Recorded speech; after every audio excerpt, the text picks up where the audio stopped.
Welcome to the podcast, everyone. My guest today is one of my all-time favorite people in the world. His name is David Powders, and David's been in the Cutco business since 1998. In December, the very end of 1998, he started in what's called the January program with the company. He was a student at University of Virginia, had a chance to work under John Vroman for a while, and he graduated from University of Virginia in 2001. Worked very closely with Rich Plaskin that summer as the pilot office manager out there in Virginia, and then became a district manager at the end of that summer, September of 2001. Within 2 years, Dave was promoted to become the division coordinator in Tennessee, the TKO division, which was Tennessee, Kentucky, and a little part of Ohio. And he moved out to Nashville at that point, where he led that organization to some great heights over a 12-year period. In 2015, Dave had the opportunity to move to the Bay Area here in California, actually took over the role I was in previously, and we've been working very closely together ever since then. Dave has produced over $50 million in business with the company. He's, of course, a member of the Hall of Fame. He has also trained and or developed several guests of this podcast, including Rachel Richards and Tyler Cobble, and had a significant impact on Kyle Lopes as well. So truly a guy with an illustrious Cutco career. I'm really excited to have you on the podcast, Dave. Thanks for making some time.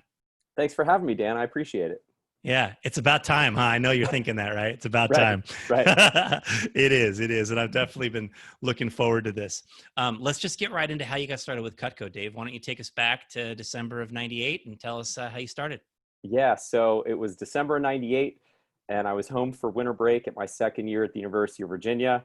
And my mom had said to me, you should get a job over your winter break. And the funny thing is, my grades were all right, but they weren't as good as they should have been. And so I was just like, yes, Mom, I'll get a job.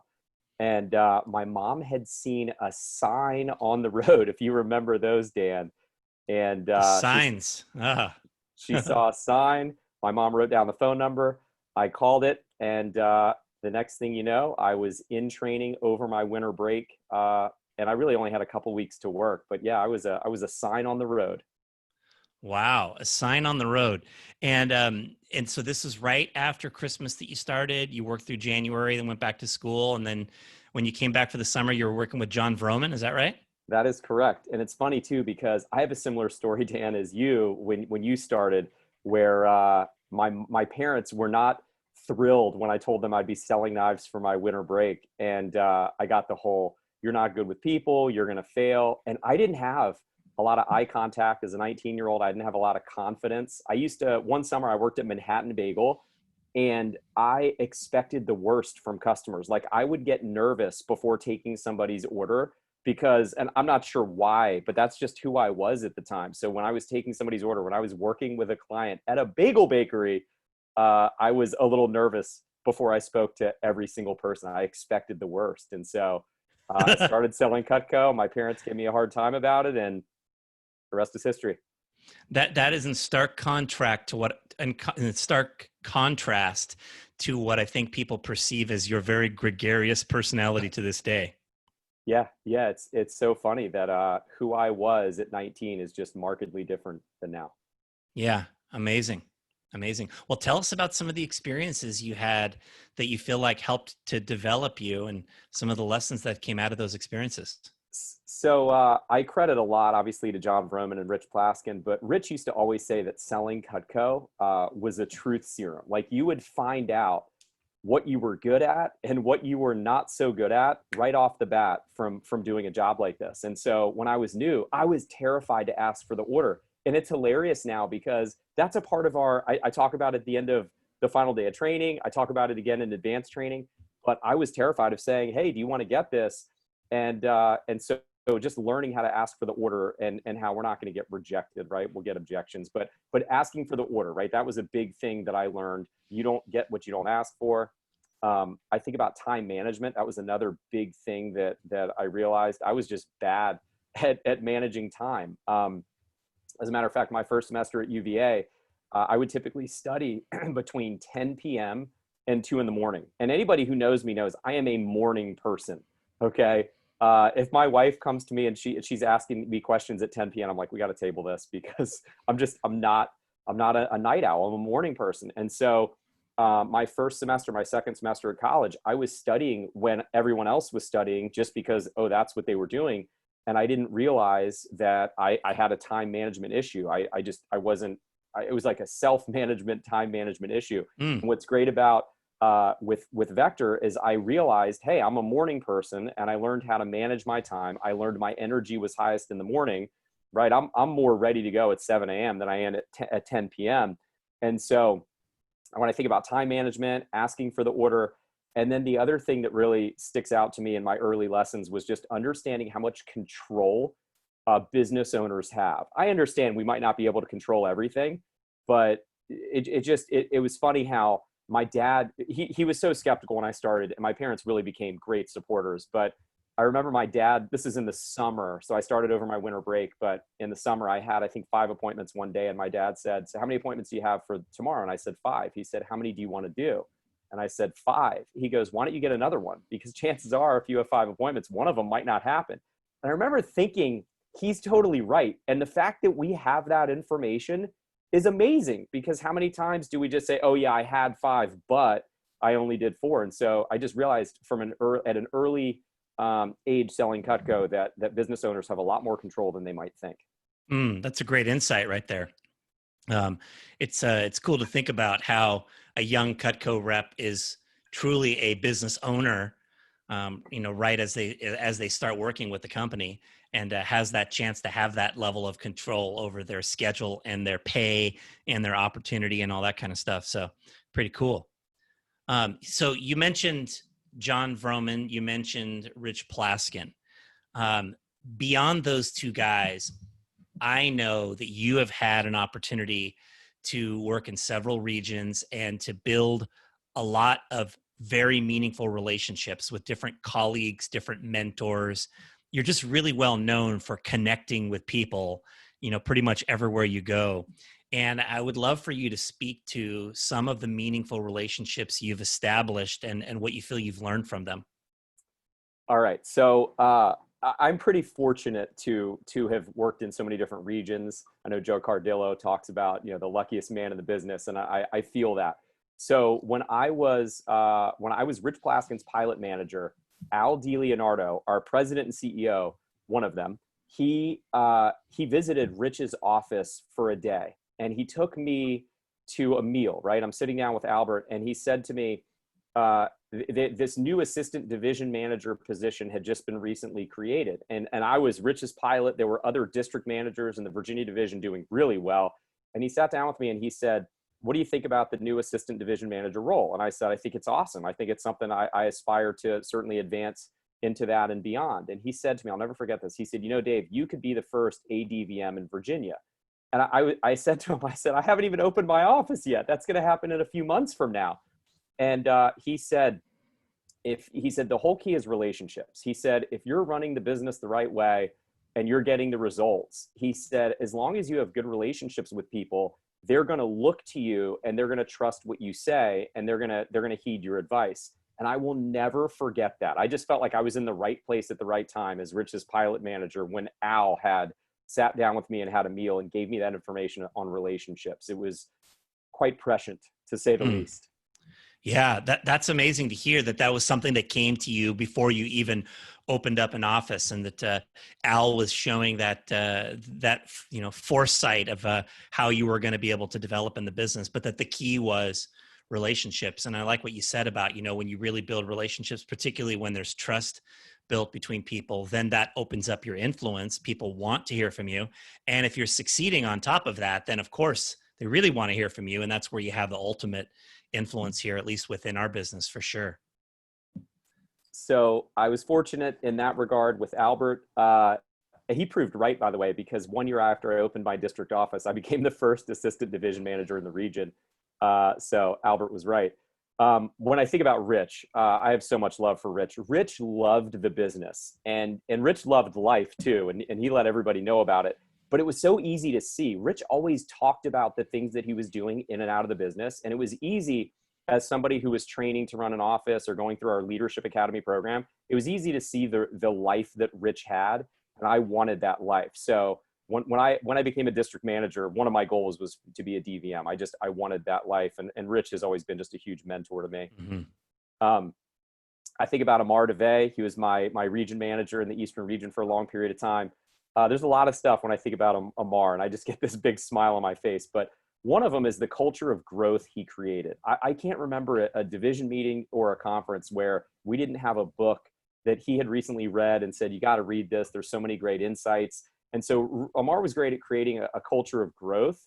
And then also financial info. So I know Mike Ambrosino recently talked about just what is and what is not taught in our current education system. But I learned all my financial, basically my financial acumen. I can credit all of that for the most part to Vector people, and not even my parents. And my parents are both retired.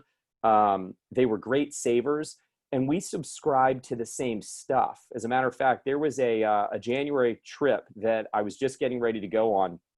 It was somewhere in the Caribbean. And I was on the phone with my dad, and he was, I had just read a book by Paul Merriman, a financial book given to me by Amar. And I said to Dad, I said, I just read this great book. You ever heard of Paul Merriman? And my dad said, I used to listen to that guy's radio show when we lived in Oklahoma. And I'm like, you could have taught me this stuff, right? My dad, he, when it comes to finances, we're pretty much on the same wavelength. And where did I learn it all? I love my parents, don't get me wrong, but money it's just a taboo subject in so many households. And I learned it from Amar. And that really hit me that I was pretty grateful, obviously, for Amar, but I could have gotten it much, much earlier. And I'm not the only one with a story like that. Yeah, growing up with Rich and Amar as your two key initial mentors in the business, like that's an awesome spot to get a financial education, because I know both of those guys have a great reputation for just being really smart financially and understanding how to save and accumulate and all those kinds of things. So that's pretty cool. Yeah, and it's also interesting how driven Amar was. I remember Amar was having a conversation with Andrew Smallwood about time. It was time management, and it was just the way Amar looks at his calendar. And to this day, I still remember this. But Amar told Andrew, when Andrew said, "How do you plan your day?" and Amar just says, "What do I want?" That's how I attack every day and every week. What do I want? And he's just so clear on his goals. And I'll never forget that when every Monday when I sit down and I do planning, hey, what do I want? When I think about Scott Dennis, one of the biggest things I took from Scott was being in the know as a leader. So instead of finding something out at the end of the week, it was being able to have your finger on the pulse of the business during the week. So instead of something happening and at the end of the week going, oh, how did that happen? There's still time to course correct or to take it higher. Right. And that was obviously huge. Yeah, that's just a great concept for anyone in any business, right? Is just understanding how things are unfolding as they're unfolding and having metrics that you can be looking at to give you a gauge of how you're doing. And the more frequently that we measure those things, the more the easier it is for us to shift gears. And to be able to, as you said, make the course corrections to help you get to where you want to be, versus what a lot of people do, which is like they'll set a goal, they'll go work for a year or whatever it might be. And at the end of that year, they'll go, oh, how did I do? Oh, I didn't hit my goal. Oh, no. Well, let me set some new goals for next year that I won't hit again. Right. And that's usually how a lot of people operate, and Scott definitely is a master of being able to craft his goals while in the midst of them. And that's a great lesson as well. After the Eastern region, I was in the Midwest region, and I had an opportunity to work closely with Jeff Bry. And Jeff is the consummate professional. One thing that I really took from Jeff, when we would have region calls, even when we would have DVM calls, when I grew up in the business, it was not uncommon to have, if there were a call scheduled at 2:00, at 2:05, that's when the call would really begin, after 5 minutes of who's on, who's not on, how are you doing, sort of stuff like that. And what I took from Jeff was, if there were a call at 2:00, there might be pleasantries exchanged between 2 and 2:01, but at 1 minute after, he would start. And instead of people showing up 5 minutes after the fact, after the call should have started, Jeff would just, we knew that, okay, if there was a call at 2:00, you should be on by 2:00 because it's going to start at 2:01. Something else that I got from Jeff was please and thank you. Now, this may seem trivial, but when I used to reach out to people, whether it was people in Olean, whether it was region staff, if I were asking for things, I'm not sure how many times I ever said please or thank you. And I remember hearing Jeff say that, and it really hit me hard. And I just had to consider, is that something that I do? And I realized it wasn't. And so ever since I heard Jeff say that, which is probably 6 years ago, if I ever make a request to anyone for anything, I'm going to say please, and I'm going to say thank you. And it might be a little thing, but I can tell you that there are people that who get a lot of requests, whether it's region staff, whether it's people in Olean, and it matters. And so I wasn't perfect with this, but I'll never forget that little thing from Jeff.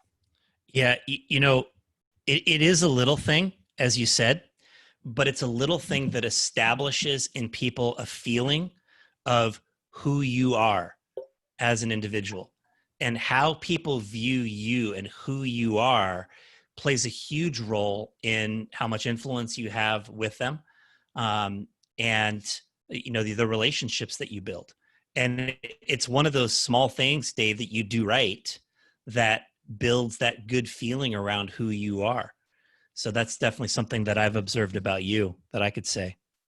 That's cool. One other thing from Jeff Bry is the importance of every conversation. Every conversation really does matter. My first ever president's banquet, which was, this would have been January of 2002. So this would have been Jeff's last president's banquet as a DVM because he had just gotten promoted. So he's been to several since, obviously. But I was the newest guy on maybe in the company in terms of, I might have been the lowest actually in career sales. Because I was a pilot manager that summer. And then that fall, we did $100,000 or whatever. And we were in the Bellagio and we're all wearing tuxedos. And this guy, Jeff Bry, comes over to me. We're in the Bellagio and they have this cigar bar. And he just said to me, I'll never forget this. He just said, you a cigar guy?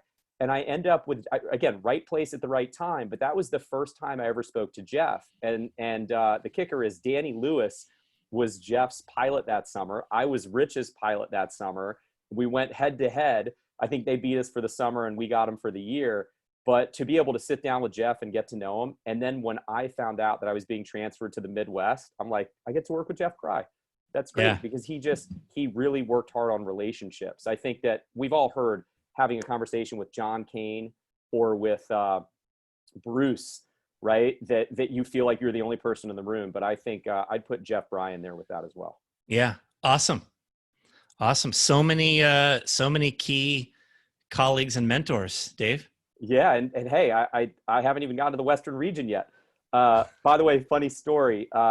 About 2 weeks ago, Alexandra Hurlman reached out to me and she told me about a pivotal conversation that she had with me as a DMC. And she wasn't even in my division. She was in Trey Ketchum's, but that was one of the things I prided myself on, was just trying to meet people at events and get to know them. And, I'm trying to take what Albert taught me about relationships. And she reached out to me a couple weeks ago to thank me for a conversation that we probably had 10 years ago.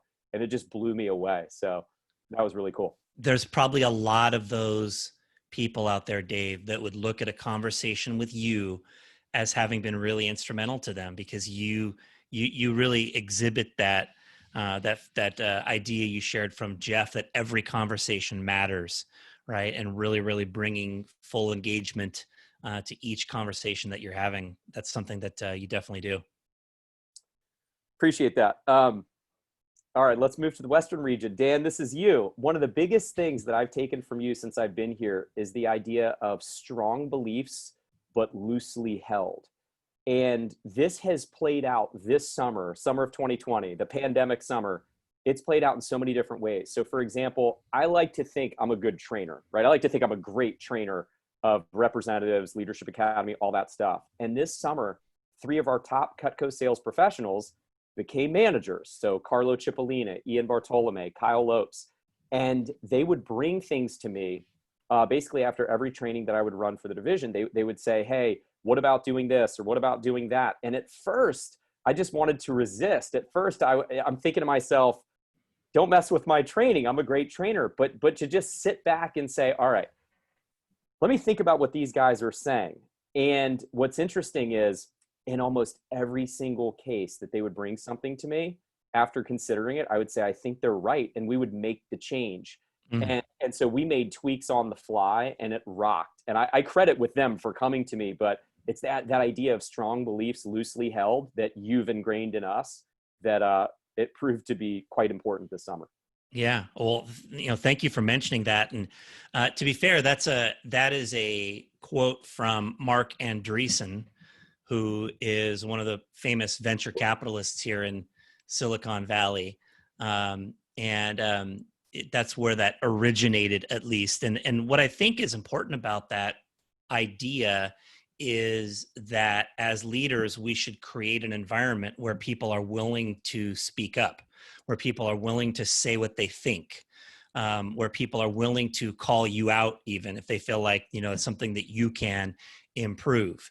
I've always been willing to speak my beliefs, whether it's upwards towards somebody that I feel like could amend something that they're doing, or just outwards, sharing what I think about what's happening. And I've been wrong many, many, many times. I've been wrong a lot this year. And because we create that environment where people can have dialogue, we're able to bring the best ideas to the front. Ideas have a forum for being shared and discussed, and they're able to come out. So I think that's a big part of being able to have that principle take hold in your organization. That's cool. Final one I've got to mention is it's from Bruce, and something that Bruce has said to me and many others. It's if you can run our business in alignment with how you live your life, why would you ever leave? And so something that I've really taken from Bruce is the concept of signature experiences, right? Whether it could be vector travel and doing these signature experiences, and we've had a bunch of them. But the other thing is searching out the signature experiences. So I think it's pretty cool to be at a business where you could sit down with another vector manager and they say, hey, what's the number one dream that you want to accomplish from your dreams list? And I think about some of the things that Kathleen and I have been so fortunate to be able to do. When we were pregnant with Violet, so this goes back to Thanksgiving of 2012, our number one dream that year was to see the Northern Lights. And instead of doing Thanksgiving with family, we planned a trip to Alaska, and we stayed in a place that has this huge window on the wall that faces north. And it was negative 10 degrees, but it was worth it because we had 4 amazing nights seeing the Northern Lights. I think about 4 months later than after that, when we went to Budapest, prior to that, we went to Torino.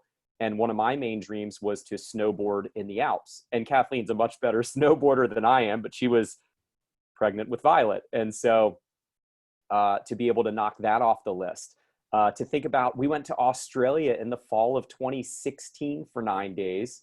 So how cool is that? And now soon we're going to be able to go back there on the national trip. But then another signature experience, and this is really cool because this idea of signature experience has been ingrained, not just in me, I guess, but in our family. When UVA got to the national title game, Kathleen just looked at me after we won the semifinal game, and she goes, "You have to go." I said, "You're right. I have to go." And it was the coolest impromptu college reunion of my life. Yeah, I think I remember texting you something of the same ilk there, that you got to get out to that game, and that's awesome that you went. So, and you had those signature experiences. I love what you said from Bruce about running the business in alignment with your life. That's just a great insight that people can ponder and think about how they might be able to apply. You've shared some cool moments from your life right here in the last few minutes. How about some other transformational moments along the way that really helped to make your career? Yeah, so one of them predates a couple of them actually predate my career, but they're important to note about me, I suppose. One of them is my dad was military, and so every 4 or 5 years we'd end up moving. And after my sophomore year of high school, we moved from southeastern Virginia to basically to South Florida. And our moving van was stolen. Everything we owned was stolen. And so what happened was, and I think there were something like 8 stolen that week and 70 stolen that summer. It was not a one-time thing. And so we get down to South Florida the day our moving van's supposed to show up. It doesn't show up. And then we find it's turned up in a warehouse, I don't know, 5 days later or something. And then we realize, all right, we're not getting anything. And then my dad found out that we weren't insured.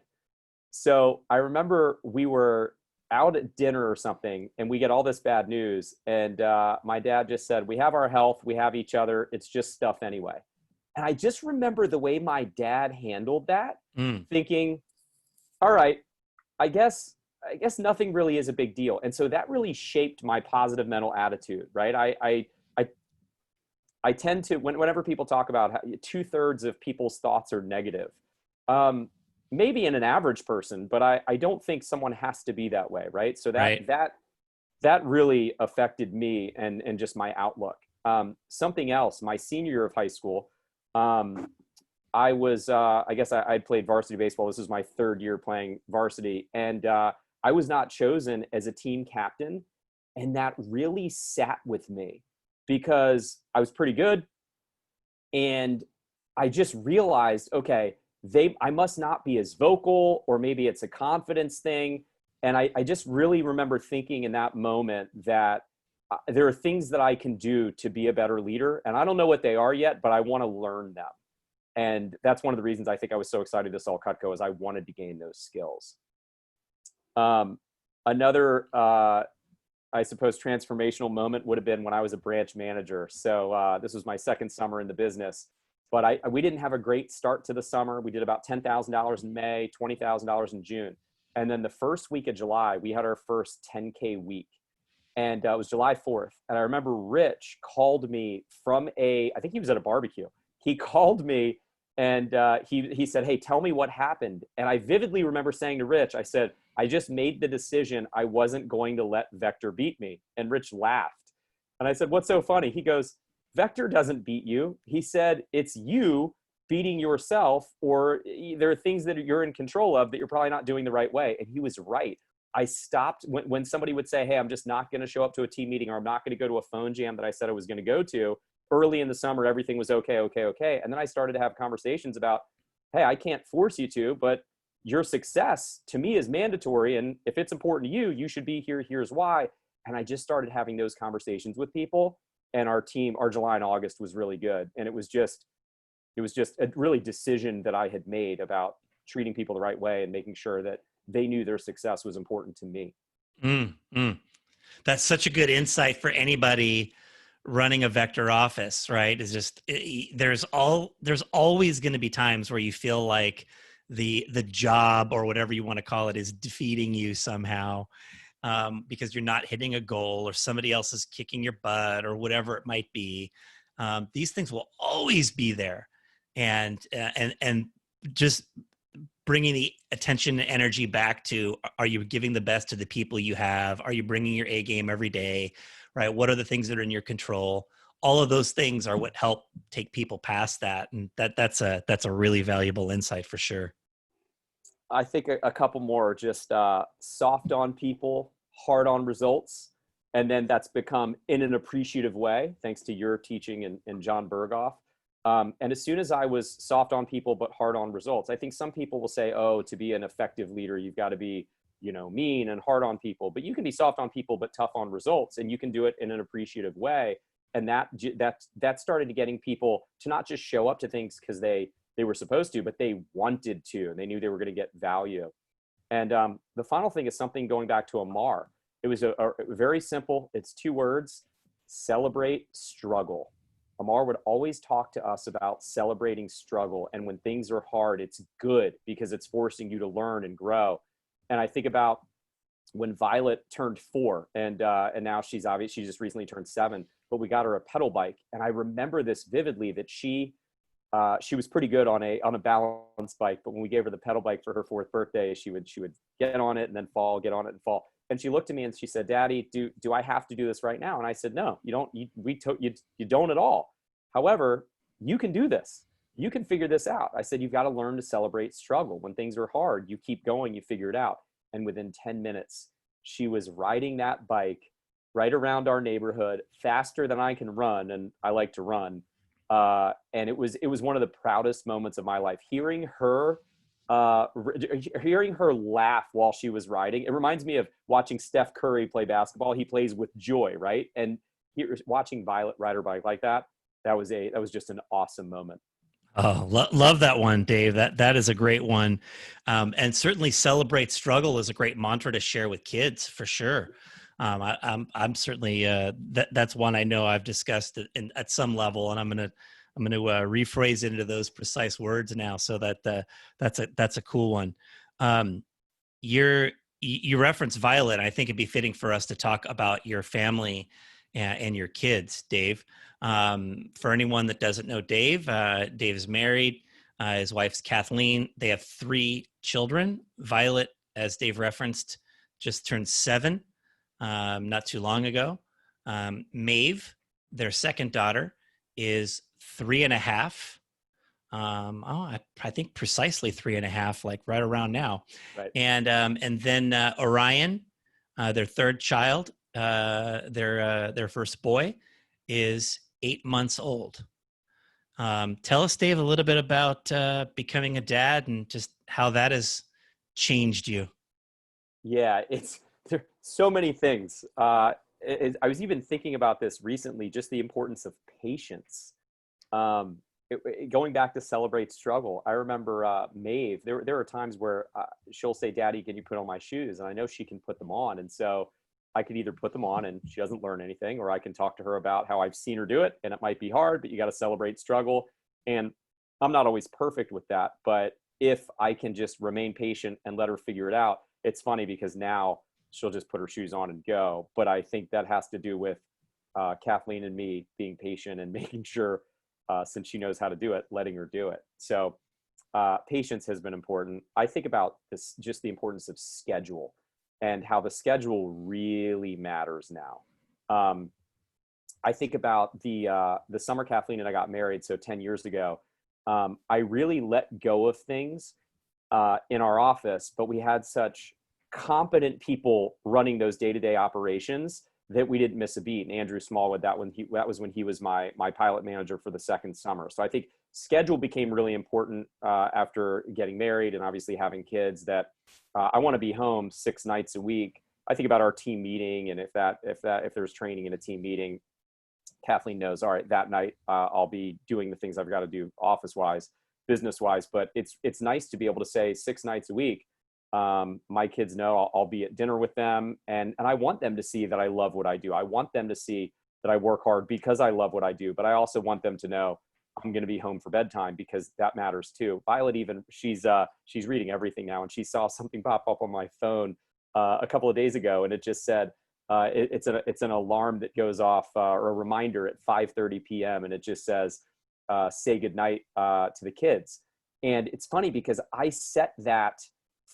probably set that, I don't know, a couple years ago in the fall, when there might be a night or two that will I be able to get home for bedtime. And now obviously with the pandemic, it's totally different. So I never turned the reminder off. So Violet and I had a good laugh about that. Oh, that's cool. That idea of, the schedule matters ties into the concept you shared from Bruce about just running your business in alignment with your life, right? And putting in the big rocks first. Whatever's most important gets planned in the schedule first, and then the other stuff all kind of fits in all around that. So that's cool. That's cool. Tell me more about what you've learned about parenting, Dave. All right. So at a Front Row Dads retreat, I remember hearing something.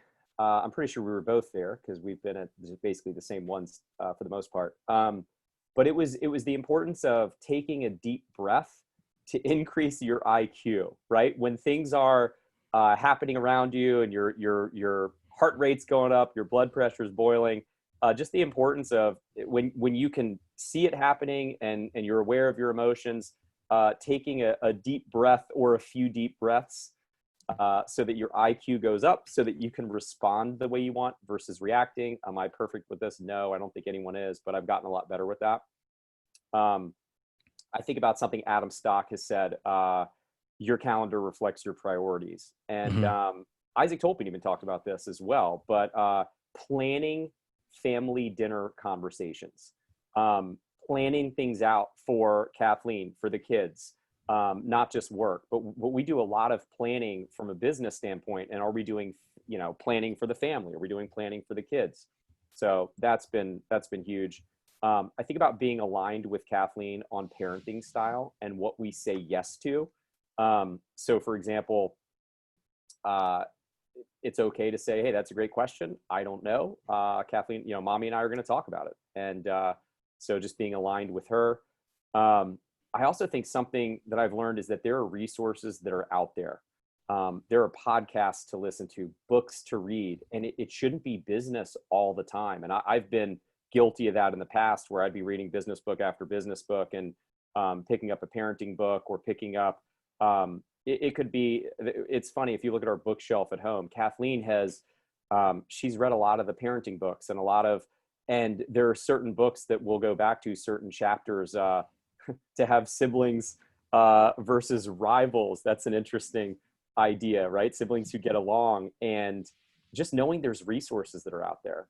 And then something else that I've learned, I think, is that Vector is such an amazing platform to learn leadership skills, just to help somebody become a better husband, wife, parent. And then the final thing is something that has really become a game changer recently is I try to, if I were to look at my phone and my wife is not one of the most 10 recent texts, like if you look at your phone, you can see, all right, who are my most recent texts? If I look and Kathleen isn't in one of those 10, then I'll shoot her a text. It's just an easy thing to do before the day gets away and I'm coming home or I'm finished working and I haven't interacted with Kathleen. And so it's an easy thing to do, but it's basically, I just look at my phone whenever I am looking at my phone and I happen to be looking at texts.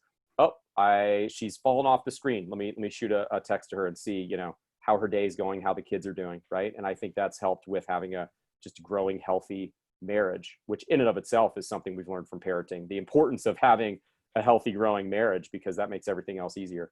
Yeah. So many good insights right there, Dave. Thank you for sharing all that. That was really great. Of course, I love hearing you talk about how Vector prepares us for a lot of the different other elements and roles of life. There's no way, of course, that being a Vector manager can prepare you for everything that is involved with being a parent. But I do feel like in some ways, that I've had these, thousands and thousands of kids over the years in a Vector sense, that have enabled me to learn a lot of things that are important about dealing with children and dealing with my own children and influencing them and connecting with them and those sorts of things. And so it's cool to hear you say that and to talk about that there's resources and that you and Kathleen have this effort to learn and that you're reading books, right? Not just business books, but life books and parenting books and all that kind of stuff. Like, Dave, most people don't read any books, and the fact that you're reading a diversity of books on a diversity of topics is extremely important. And it's a big part of why you have developed into such an amazing human being that you are, that I think everybody views you to be, because you're constantly learning and you're constantly growing. And the reality is most people are reading the news and, crappy stuff that they're just putting garbage into their head all the time, and they're not learning. But you're making a concerted effort to constantly be learning. And I know that as a close colleague of yours, that challenges me to always want to be able to learn and to be able to have things to share and just things to talk about with you and things we can discuss. And, being able to go to the Front Row Dads retreats with you has definitely been a real highlight of my last few years.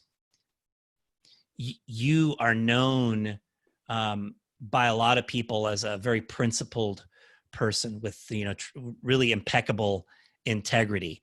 And I would love to just get into your head a little bit on what are some of your values in that regard. Yeah, that's a that's a good question. Integrity, I mean, I think just understanding the importance of you do what you say you're going to do. When I left the Midwest region, this is August of 15, to move to the West, At the end of that summer, obviously, I sit down with all of the top people from the summer to interview them and talk about the future and talk about what their desires are with Vector, without Vector, right? Just seeing where they want to go, what they want to do. And I've just learned there's only one way to do things. And so I remember talking to Jeff Bry at the end of the tour, and I'd given him all this information on all the people. And he said to me, I'm really impressed that you just gave that tour 100% when clearly you're leaving. And I just remember saying, number one, I want to turn things over the right way. But number two, there's only one way to do things. And I really believe that, right? Whether there's one person in training, I think about Silas Moa. He was in training, a one-person training. The guy's now at almost 30,000 in sales. And he was, I think some people, oh yeah, there's one person in training. Let me turn it over to someone else who's not as qualified to run training. And that's just, that just doesn't make sense to me. So there, I guess my first point is there's only one way to do things, and it's the right way. All you have, okay, it's your word, plain and simple. It's okay not to be perfect, but just acknowledge it, apologize for it, and be genuine about it. That's what I find when you make mistakes. Just apologizing for it and asking how you can do things better in the future. People really, that humility, it matters. So I think it's important to know what your values are. And we've already discussed this a little bit, but if you can align those values with family, with work, right, you really can have it all. Amar used to always say this, that there's two main decisions you have to get right in life, your career and your spouse. And if you get those right, you're going to have an amazing life. And if you get one of the two, it can still be good. And if you go 0 for 2, better luck next life. And so there was a book that I was given. I don't know if this was by Amar, Scott, Jeff Gamboa. I can't remember, but it's by Stan Slapp. And the book is called Bury My Heart at Conference Room B. And the whole premise of this book is if you know what your values are and your career can align with the values, then you're going to love what you do. That's basically the crux of the whole book. And so he talks about, there's a list of I don't know if it's 50 values, 100 values, and you're supposed to get it down to 10. And there's plenty of there's websites you can even do this with, right? You go from 100 to 10 and then to 5. And then ultimately you have to pick 3. And the 3, after reading the book, for me, it was fun, it was relationships, and it was competence. And competence, it's similar to achievement, but it's the ability of, there's always more that you can achieve. And it's kind of fun to do what you've never done. And so to be able to run the business authentically, what's great about it is when you can do something that aligns with who you are, in our business, development naturally happens. I mean, I really do have fun every single day. I try not to take myself too seriously. I love trying to beat what we've never done before, right? Carson and Randy, Carson's my division office manager and Randy's my sales manager. I sent those guys a list of here are our best weeks that I've ever had, whether it was Walnut Creek, Nashville, Virginia Beach, right? Here are the biggest weeks of my career. And it's cool it's like, all right, how many can we knock out this summer? How many can we get into the top 30 of all time? I remember hearing John Wasserman talk about something similar, and it was to keep things fresh. And it was, he had realized, hey, we've never had a 10K fast starter in the fall or the spring. We've never had a 25K fast starter. And then he knocked them both out because it was just something that he was focused on, right? So I think about fun, relationships, competence, and knowing those. And those are things I actually look at before I run training, whenever I'm running training. But it allows me to really be me authentically. And I feel like that it makes work fun, but it also makes it me. And so it's easy to be myself in doing that. Yeah. I also think about a gas, which you taught us, actually giving a shit, right? When talking to people, and curiosity, from the great Larry Manley. John Vroman he's become such a great questioneer, right? He asks such great questions and, trying to go 3 levels deep, which he's amazing at. And I feel like I have a lot to learn there, but I just try to be curious and, I try to care. And by doing that, obviously people can tell. Yeah, for sure. For sure. Those 3 core values you shared, fun, relationships, competence. Like if somebody really knew you, or for anybody who's listening that does really know you, those in a lot of ways sum up a lot of, who you are. Like you're always somebody who is enjoyable to be around. That's one thing for sure that I think anybody can recognize, whether it's at the great moments or the not as great moments, right? You're enjoying yourself. You're choosing to look at the positives and enjoy yourself in the moment, no matter what. And that's cool. And then obviously you're very competent in the vector business and at things you do. You want to be good at what you do, whether it's being a dad and husband or being a part of the vector business or the other things that you do. And then relationships and the way that you invest yourself into the people around you, the care that you show for the people around you. You exhibit that agas principle and the curiosity that you referenced from Larry Manley. Those are great concepts. I thought about as you were speaking here on these values and integrity. There's an old Jim Rohnism where he says everything affects everything else, right? And it's like I thought of this when you said there's only one way to do things, right? It's like the integrity that you show in dealing with people and in every setting affects your whole life. It affects how you develop people in the business. It affects your relationships. It affects how you feel. There's so much that is built on, just the way that you carry yourself on a day-to-day basis. And I also liked where you talked about, apologizing or owning your mistakes. When a leader is willing to own their mistakes, it says a lot of things to the people they're working with. One thing it says to people is that it's okay to make mistakes, right? And people are more willing to try things and to put themselves in the arena when they know that it's okay if they're going to make some mistakes now and then. I think that's an important parenting principle as well. But what it also says as a leader is that you have some degree of humility as a leader. And you're willing to own up to that and apologize, at those times where you make that mistake. And that also says a lot when you're building relationships with people. So cool stuff there, Dave.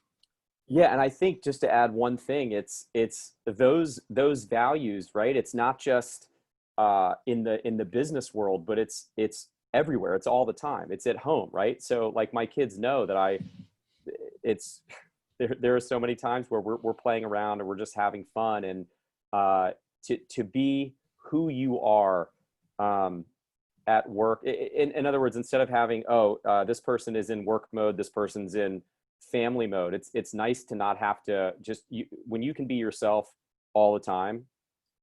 It really does make life pretty awesome. Yeah, awesome. Well, Dave, the podcast is about changing lives. And as we finish up this conversation today, I'm interested as to hear your take on your future and how you aspire to change people's lives through what you're doing. Yeah, I mean, look, it's easy to be excited for our division, the Bay Area division, right now with what Carlo, Kyle, John Ross, Richard, Ian, Carson, Randy. I mean, we have such a great team, and we're growing like crazy, and it's going to be really exciting what happens these next few years. But if I had to zoom out, this is what I would tell you. A friend of mine once said that he wanted to leave a better world to his kids. And what I've realized by growing people, I mean, that's really what we do in Cutco, right? We equip people with skills and they can use those skills to do whatever they want in the future. But what I've realized is by teaching Cutco sales reps what we teach them, we are going, and they will eventually have kids, and they will be teaching their kids to celebrate struggle, and we will leave better kids to the world. And that is a ripple effect that I get excited about. I think about, there's an old rep of mine.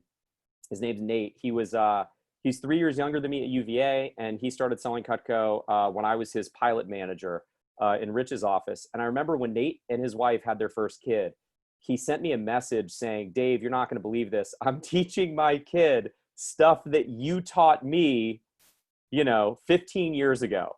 And I just thought to myself, that's why I do what I do, right? It's to leave better kids to the world. So again, that's a ripple effect I get excited about. Yeah, well, you're a great role model, Dave, for everyone in the Bay Area division and for everyone anywhere who gets to work with you and be around you. I really appreciated hearing the story from your dad from when your stuff was stolen. I had never heard that before from you. And the positive mental attitude that you observed in your dad, it was really insightful in me at understanding how your positive mental attitude has been shaped, because you just totally exhibit that every single day, everywhere you go. It's one of the really defining values of you. When I think about a word that describes you, the word quality comes to my mind, because you are a quality, person in the vector business. Of course, you're very good at what you do. You're a great leader, tons of success, Hall of Famer. Your quality in your personal life as well. And I think everybody admires you for that level of quality that you bring.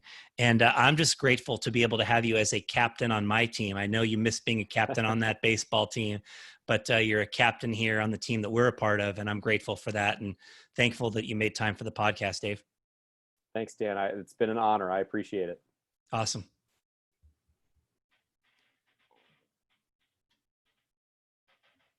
David Powders, everyone. So many great insights in that conversation. Starting with when he quoted Rich Plaskin as having said that selling Cutco is a truth serum. There's so many valuable life insights that one gains through working in a job like selling Cutco. There are so many things that are revealed about people in terms of their skill level and their opportunities. And I'm just grateful to have had a chance to begin having those things revealed for me at age 17 years old. And of course, Dave was pretty young when he started as well. Dave had so many key mentors and great colleagues that he talked about that helped shape his life and career. And I just like where he kind of packaged all that together and said that, he wakes up and he thinks about each day, what do I want? Right? What do I want in my life? What are the things I want more of? What am I trying to attract into my life? And he has this extremely laser focus on what is positive and energizing. And that's one of the things that I think helps Dave live with such enthusiasm, helps make him such a positive influence on so many other people. Great insights on parenting he shared. Your calendar reflects your priorities, right? Teaching kids to celebrate the struggles that he got from Amar Dave. I really like where Dave said there's only one way to do things. And he was talking about the importance of integrity, both in business and personally. His 3 core values of fun, relationships, and competence. Really good insight, something to ponder for anyone listening to this podcast, to think about what are your core values, core principles that you stand for that are really important to you. And Dave is inspired to leave a better world to his kids. And that is something that I share with Dave, is just the idea that, we are all here to add value to the world, to contribute something to the world, to contribute our gifts, our strengths. That's how we can ultimately change the most lives, is by making the world a bigger and better place for all people that we touch and that we reach with our influence. And I hope that's something that all of you can take to heart. Have a fantastic rest of your day, everyone.